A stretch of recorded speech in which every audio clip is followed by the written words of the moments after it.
that's our pizza. I'll go get it.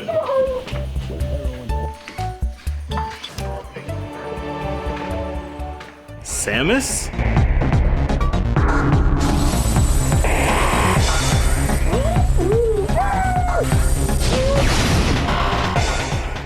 No!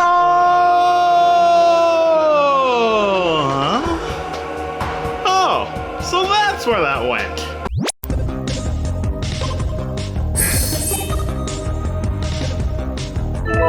Hey everyone, and welcome back to another episode of Retro Wednesday, where I cannot apparently talk. Oh my god. Hey everyone, and welcome back to another episode of Retro Wednesday, where today we are continuing the countdown to Metroid Prime 4, this time with Metroid Prime 2 Echoes. And once again, before we get too far into this, I do want to say a massive thank you over to Hiichilua for participating in our skits once again. If you want to go check her out, she does stream over on twitch.tv/Hiichilua. We'll also have a link down in the description to her Twitch channel, so you have no excuse not to go check out her streams. But without any further introduction, let's hop into Metroid Prime 2 Echoes. Alright, and here we are in Metroid Prime 2 Echoes. Now, this is a game that I haven't actually played a whole lot of, because really the only Prime game that I played extensively was the first game. This one, I only really played, like, multiplayer in, because one year for my birthday I had a bunch of friends over, so we decided let's try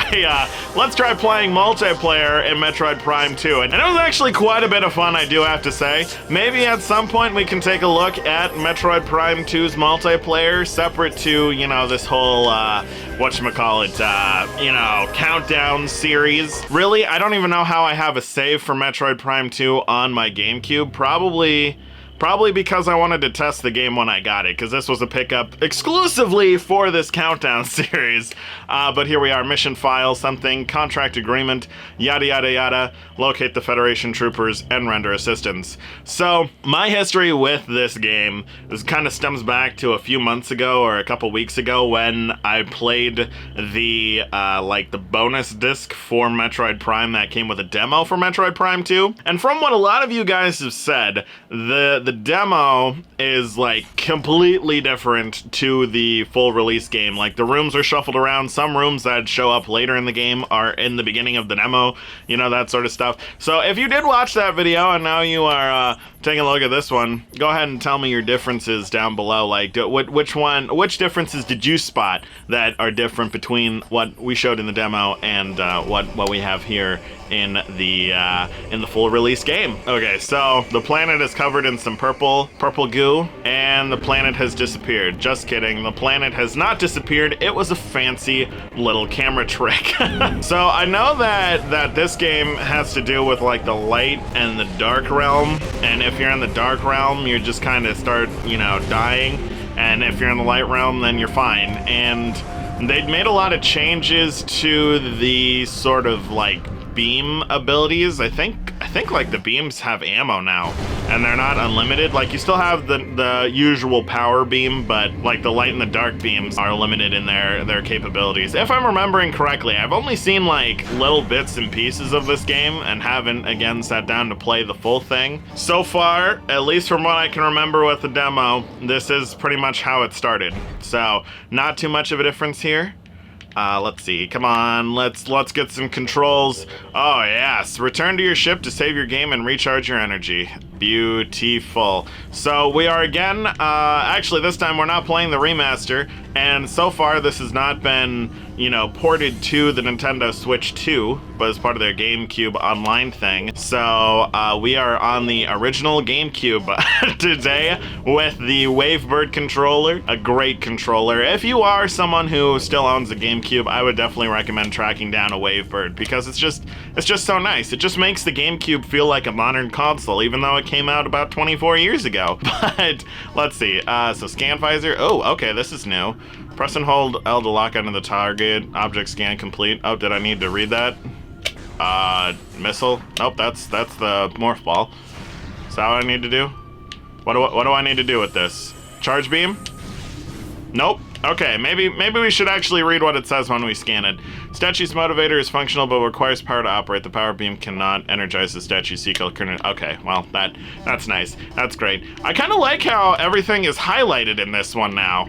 So you can, when you scan something, it tells you, like, okay, yeah, here's the thing you need to scan. So that definitely would make, what do you call it, like 100%ing the game a lot easier, because then you just have to go into scan visor and then be like, oh, I have not scanned the ship, let me scan the ship, you know, like that sort of a thing. Okay, but continuing on our little adventure here, my guess is I need to blasto that, and then we'll blasto that one, and then we'll blasto that one. Get out of here, you nasty little things. Do I have to scan the door? I do have to scan the door. Scan is complete. This is a door. Thank you, game. Thank you. Can I scan all these things too, or no? Nope, doesn't look like it. Oh, here's a spiky thing. Scan that. Bioscan, life platform. I kind of like how everything is like 3D rendered now in the sort of visor. Like you get this like rotational thing, because I think in the first game it didn't have like all that fancy juju. I don't think. God, it's only been a week and I can't even remember. Oh wait, what? Was I supposed to go down here? Oh, look at all this stuff to scan. I mean, I'll be honest, I did not really want to jump down here. I kind of wanted to, you know, go through the door. I just thought, maybe should explore a little bit. And that exploring has led me to a dead end, which is the big sad. All right, did I get everything in this room? Nope, I didn't get whatever this thing is right here. Please scan that, thank you. Object scan complete. Some sort of biomatter, da-da-da-da-da. The huge. Oh, we got a scan grid. Oh, look at that. Oh, this gives you percentages for like how much you've scanned? That's awesome. Okay, that's really cool. Lock armor, disengage, destroy locks to activate the gate. All right, and then that's gonna say this is a lock, right? Yep, okay, beautiful, beautiful. Bam, bam, and bam, bam, bam. Beautiful, get out, open. Open gate, open sesame, let me in. I'm exploring this terrain wherever we are. Because I guess we crash landed, so we're pretty freaking screwed, if you ask me. Alright, object. This is a converted cargo pod gate. The gate was once part of a starship cargo bay. It has been modified for security purposes. It'll move when a nearby panel is scanned. Alright. Oh, okay, so we just go right there and we can scan that. Alright, and there is that panel. Boom. First puzzle of Metroid Prime 2 completed. What is this? Is this a map? It is a map station. Okay, there we go. For some reason, I thought that was an elevator from the first game, so I'm like, oh, I guess we'll just wait for that. We don't need to go up. But then I saw the door, and I'm like, well, that doesn't make much sense. All right, you have downloaded the map for this area. Press D to access the map. Press D again to close the map. Okay, here we go. So we have some hidden little area off to the side past this next room, it looks like, with the morph ball, like that really thin little tunnel there. So I guess we'll try to head through that before we progress too far into this. Now, ooh, what is this? Oh, what is going on? Ooh, can I scan any of you? What are you little weird things? New creature downloaded, Worker Splinter. Low threat target. Okay, don't have to worry about you. What about these? Is this a space pirate? Terminated thing. No, it's a human. Oh. Oh, I can tell that they were scared at their time of death. That's kind of a little morbid, I would say. Like how does your scanner know that? All right, we'll blasto that. Sorry, dude. Sorry to make you fall down, but you know, things must when we need to progress, so to speak. That thing we've already scanned. That thing we didn't scan. Oh, here we go. Let's scan you. You're dead. Can I blasto that? Oh god, that thing's big. That's a big chonker right there. That's the type of thing you gotta be concerned about. That thing's gonna come and eat your babies. That is what that thing is. Okay, let's see. So somewhere in this room is where the morph ball thing is, right? That is not the button I wanted to push. Right here. Yep, there we go. So that leads to the morph ball room. Go into our morph ball. Ba-ba-da-ba-da-ba-ba. Destroy the objects with the bombs. Oh, that guy's getting eaten. Bye. Bye there. That kind of actually reminds me of the barnacles from, like, Half-Life, which is kind of funny. Like, I wonder if they got some inspiration from Half-Life in order to come up with some of the stuff for this game, because that definitely looks like a barnacle. 2004, it would make sense. I know that Halo had a lot of inspiration on this, because Halo came out in 2001. That's kind of like the running theory as to why people think that Metroid Prime has, or this game has, whatchamacallit, a multiplayer mode. It's because, you know, Halo came out and that one was pretty big. So then Nintendo's like, yeah, let's do that with our sci-fi franchise. And now we got these weird dead little things that need to get blastoed away. Give me this. Okay, should I scan? I'm gonna scan. What are you? New creature entry's been downloaded a log book. A dark trooper. Okay, so he's dead, but he's come back to life. AKA, he is a zombie. Everybody dead? Everybody have their full blasto time? Good. Alright, I'm leaving. Goodbye. Goodbye, everybody. Goodbye, you scary little thing. Oh, nope, there's more in this room. Wonderful. That is truly wonderful. Hello, and goodbye. Can I just blasto you with a missile? Goodbye, and goodbye. Alright, give me that. Give me that deliciousness. Okay, so somewhere in here is a whatchamacallit? A door? Right? Was there oh no, I gotta scan this now. Okay, there we go.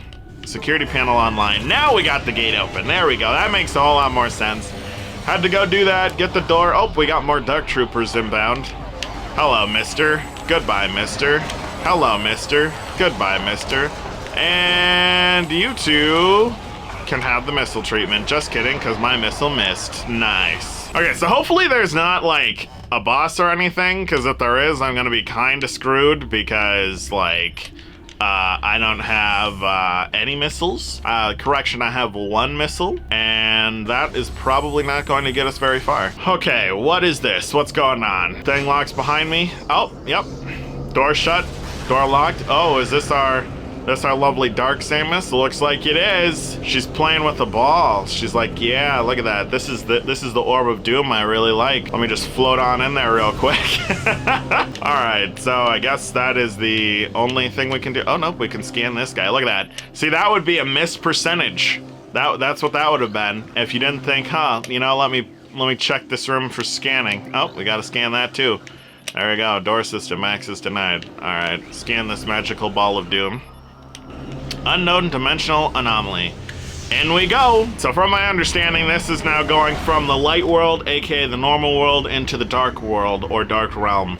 So we're gonna have a real good time here. Here come the weird little monsters, and my orb is, my ball of protection's going away. I need to leave now. I should leave. I'm not leaving. I'm getting 8, and, oh, there we go. I got knocked back into the portal. Thank you, little dude, for knocking me back in there, because if you didn't do that, I would have just been DED dead. Let's continue on with some gameplay, shall we? You're okay, Samus. You're good.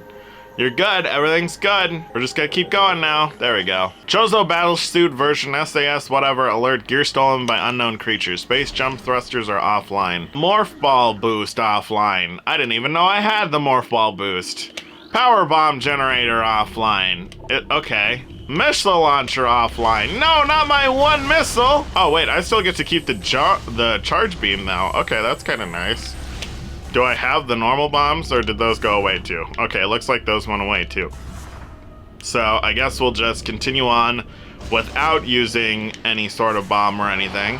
That's really interesting though, that you get the whatchamacallit, you get access to the charge beam and you keep it. Versus in Metroid Prime 1, you lost the charge beam as well. And you got stuck with a whole lot of nothing. Okay, is there anything in here I need to scan? Can I scan that? I guess I'll scan the health. Alright, energy unit, boom. Guess those weird little monsters came and they took all of my equipment, and that's just kind of rude. You know, I worked really hard for that in the previous game to get all that sort of stuff, and you just come by and y'all gang up on me and you take it. That's all you did. You took all my stuff. That's rude. That's very rude. What do we got going on here? What is that thing? That is weird. Unable to interface with the door control system, cannot translate alien text. Yeah, whatever this weird thing is. Okay. Guess we're going this way. You know, the Metroid staple, go the other direction. Local scan beacon is active. Lock disengaged. Boom and boom. Alright, local save beacon is active. So apparently somewhere I have a save. Let's explore this area a little bit before we go and save and wrap this video up. We just gotta see what is going on here, you know.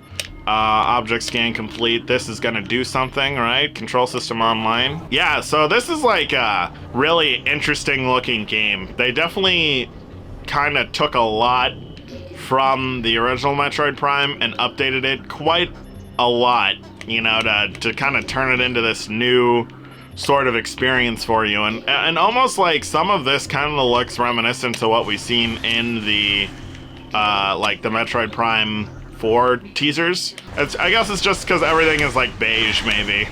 Maybe that's where it's kind of like, oh yeah, this is kind of giving me Metroid Prime 4 vibes. It's just the beigeness of the natural sort of environments. All right, get you out of here.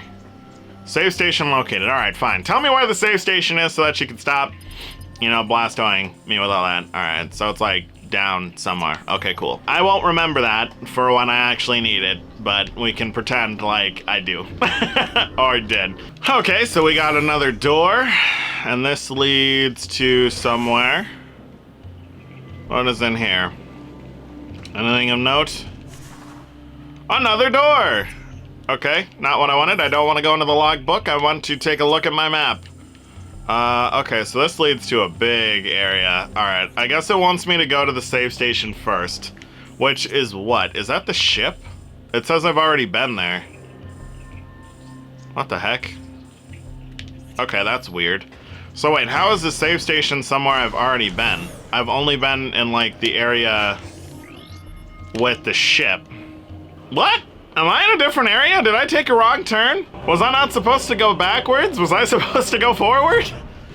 Is that what happened? Oh, look at all this stuff going on. Okay. All right. Let's open up the map again. Oh yeah, no, I totally took a wrong turn. Is there another save station somewhere up here? Maybe, perhaps? I really think I should probably save, because if I die here or anything, I would end up going back to the beginning of the game. And that does not sound like it would be a very fun time, in my opinion. That is always the worst part of a Metroid game, is when you get stuff like that, and you have unfortunate times of death, and you have not saved for quite a bit of time. Then you are just like, wow, I get to play all 20 minutes of that all over again. Alright, let's see. So, we want to go in this area, and then head where? There is a door to our right, and then somehow we can go down. So wait, it literally is back where we came. So there was a save station in the room we came from? Because this is the elevator. Oh my god, it is. It literally was. We literally were supposed to save before we even went up the elevator, but I completely missed the freaking door for that. Are you serious? That is actually kind of funny. Alright, so let's see. Save station is back through this door, and then it should be, yeah, right behind this mess. There we go. Blast out that as well. Oh my god, that's actually really freaking funny. Okay, let's go ahead and save. So with that, we are officially out of time for Metroid Prime 2 Echoes, so thank you so much for watching. If you enjoyed, remember to drop a like and make that subscribe button glow so that you don't miss any future content. And if you have any suggestions for games you want us to take a look at in the future, be sure to leave it down in the comments or pitch in our official Discord server, link down below in case you're interested in stopping by. And with that, I'll see you next week when we take a look at Metroid Prime 3 Corruption for the Nintendo Wii.